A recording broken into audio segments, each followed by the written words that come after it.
Look at this glare! Drink in this aerodynamic, frictionless masterpiece! This level of aggressive baldness isn't just genetics, my friends. This is the physiological result of day trading leveraged meme coins. Welcome to the Bald Investor. Today, we are dissecting the single most requested, most misunderstood, most dangerous question sitting in my inbox regarding exactly $1,000. $1,000 is a dangerously weird anomaly of a number. It is an evolutionary trap. It is not enough for an island, but just enough to trigger your brain. Psychologically, this is the mathematical threshold where a cognitive bias known as loss aversion kicks into hyperdrive. Human beings are fundamentally irrational. We are wired for the ancient savannah. When you hold $1,000, your brain treats it like calories in a famine. If you screw this up, you lose your psychological momentum and the magic of compounding. Operating quietly beneath the surface of everything you buy, sell, and consume is the engine. It is the current global monetary structure. It is a massive, mechanical, thermodynamic machine. The engine runs 24 hours a day. It requires fuel to operate. And if you are holding that cash, trying to decide what to do, you are the fuel. Today, I am giving you the deep, historical, data-backed masterclass on how to deploy your first grand. I will show you how to stop being fuel for the machine. First, we must deconstruct the lie. When you acquire capital, you are immediately attacked by shiny object syndrome. The engine knows you have capital, and it wants it right now. Some teenager named CryptoChad, whose frontal lobe hasn't finished forming, tells you to buy a highly leveraged digital token named after Elon Musk's dog's cousin's mechanic on the internet. In 1637, it was Tulip Mania in Holland. A single bulb of the Semper Augustus tulip sold for the equivalent of a luxurious mansion in Amsterdam. Estates were traded away. The mechanism remains the same. It is called the greater fool theory. It is the mathematical assumption that you can buy a worthless asset because a greater fool follows you. Spoiler alert. Look in the mirror. You are the greater fool.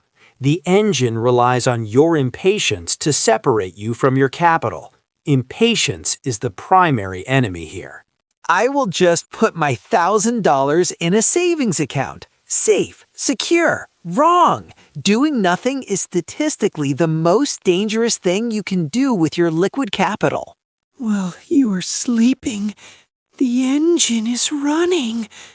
Since 1913, the structure of our monetary system has resulted in the dollar losing approximately 96% of its purchasing power.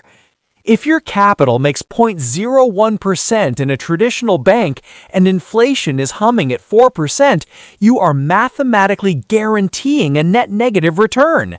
You are slowly bleeding.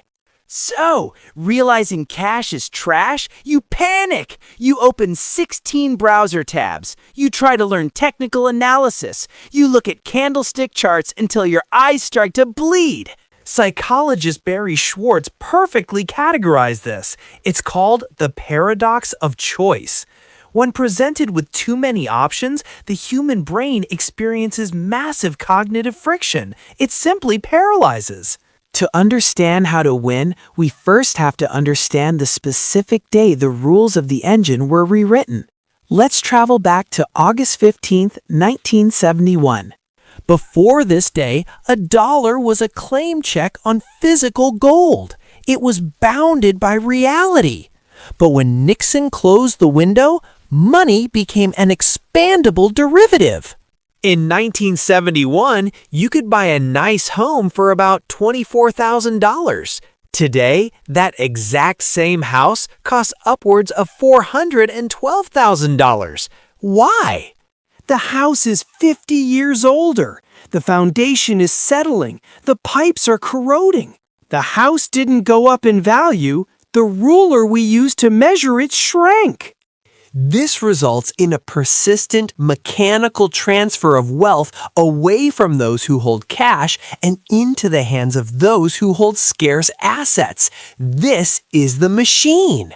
If your only source of income is your labor, you are walking up a down escalator. You have to run faster and faster just to stay in place.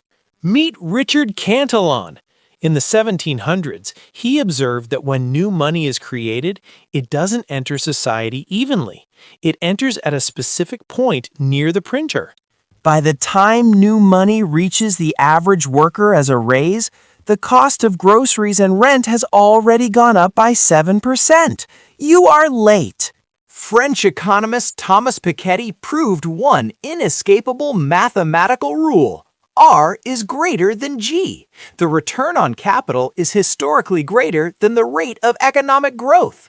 Meet John Bogle, the patron saint of retail investors. Bogle realized that active managers in expensive suits were actually losing to the market average due to high fees. You are betting on a horse. You are buying the entire racetrack. Historically, this index has returned an average of roughly 10% per year over the century. But, Oris, you scream. The market crashes. Yes, it does. Beautifully, violently, and terrifyingly. It is a feature of the system, not a bug of the engine. When you zoom out to a 30-year timeline, the noise disappears. Betting on the aggregate output of the American economy is statistically as close to a sure thing. The SPIV Scorecard tracks the performance of professional money managers. Over a 15-year period, nearly 90% of actively managed mutual funds fail to beat the index. These are people with PhDs from MIT. They have supercomputers and institutional budgets, and 90% of them still lose to a piece of paper that says buy. Why does a boring 10% return matter? Because the human brain is linear, but capital is geometric. We struggle to understand the power of true compounding. Let me introduce you to the rule of 72. You divide the number 72 by your expected annual interest rate. In our case, that is 10%. If you invest that 1,000 once, in 30 years it turns into 17,000. But if you add 100 a month, it becomes over 200 grand. This is the magic of compound interest. Your money goes to work. It starts having babies, and then those babies grow up and start having babies themselves. Step 1, the financial moat. Before you invest a dime, you must look at your liabilities. Do you have credit card debt at 24% interest rate? Investing for 10% while paying 24% in debt is mathematical suicide. It is bailing out a sinking boat with a teaspoon while the hull is missing. Step 2, open the right vehicle. You don't need a slick app that shoots digital confetti. You need a fortress. Vanguard, Fidelity, or Charles Schwab are reliable. In a Roth IRA, you fund it with post-tax money. From that moment on, the capital grows completely tax-free. When you pull it out, the government cannot touch. Step 3, stop looking for the needle. Buy the haystack. Take your $1,000 and deploy it into a broad market or S&P 500 index fund today. This is the moment you transition from fuel to passenger. When your neighbors buy groceries, you make a microscopic fraction of a cent. You are an owner. Step 4. Automate your behavior. Human willpower is a highly depleting resource. You cannot trust yourself to manually transfer money every month. You will eventually fail yourself. Set it to trigger the exact morning your paycheck hits. The money must leave your account before your dopamine receptors even know it was there. Be the Terminator. Step 5. This is the hardest step for the modern human mind to process. You must do absolutely nothing. You must let the system work for you. Fidelity analyzed their retail accounts to see which demographic had the highest historical returns. Do you know who won? It was the accounts belonging to the literally deceased. Delete the stock widget from your home screen. Checking your portfolio every day triggers stress cortisol. It makes you emotional. Over the years, there will be recessions. Men in suits will scream on television that the sky is falling. Ignore the noise. Let the paper burn. You didn't buy a stock. You bought the autonomy. Investing your first $1,000 is about building a psychological and financial foundation so dense, so incredibly solid, that you become entirely unfuckwithable a decade from today. The path to wealth is not exciting. It is boring. It is slow. And it is brutally, mechanically, mathematically effective. Join the engine on the right side. If this documentary saved you from the stress cortisol of day trading, violently smash that like button. I need the revenue to fund my secret underground follicle cloning laboratory.